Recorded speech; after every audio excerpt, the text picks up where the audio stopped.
Cheeky little upgrade for Defy owners. Swapping out the standard red chocks with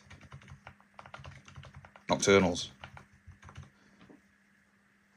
So, just to be clear, once you've delicately taken the keycap off, so gently popping that up, then the top tip is use one of these sort of phone pry tools with the choc switches. You want to just get just under the corner here and just lever.